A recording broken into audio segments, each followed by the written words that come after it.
Ms. Dalta, thank you very much for joining in, and it's a pleasure to talk to you.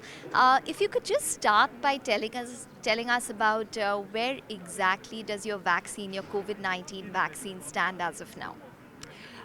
So where it stands is, we produce 30 crore doses or 300 million doses as per our obligations with the government, of which 10 crore doses have already been supplied.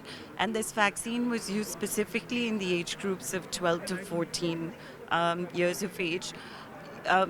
Subsequently, we even conducted a clinical study to show that the vaccine could be used as a booster, both for recipients of primary doses from Covishield as well as Covaxin. So that's where we are today. So, what about those 20 crore doses? Since 10 crore have been supplied, what happens to the 20 crore? Well, they remain in inventory, and we continue to work with the government on two separate things. As you know, the coverage for the third dose and the third booster in the country is a little over 30%. So, a majority of the people haven't received their third dose. And the other thing is, we haven't gone down in age, so no one below the age of 12 has received any vaccine in the country.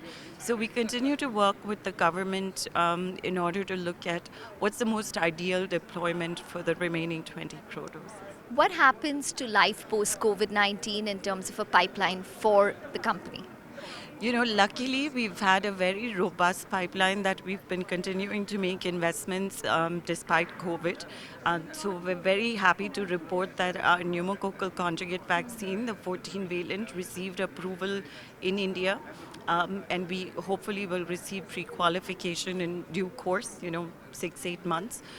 So we're very excited about that vaccine.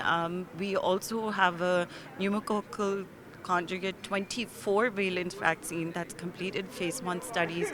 Very excited about that. That'll be best in class vaccine. Hepatitis A, and I'm sticking to the ones that are either close to licensure or well into the clinical program. Hugely excited by our IPV and hexavalent program as well. And we just began clinical trials in Europe with our partner for our bivalent typhoid conjugate vaccine as well. Any fundraising plans? Well, for the moment, we continue to rely on internal accruals and debt for majority of our investments, largely related to expansion of infrastructure.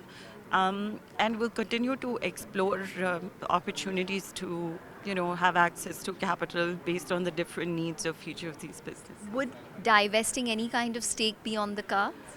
Not at the moment. And, a lot of people have asked me about stake divestment and listing. I think remaining privately held obviously gives us a lot of flexibility, both in terms of our pipeline investments, and most of these tend to be really long gestation periods.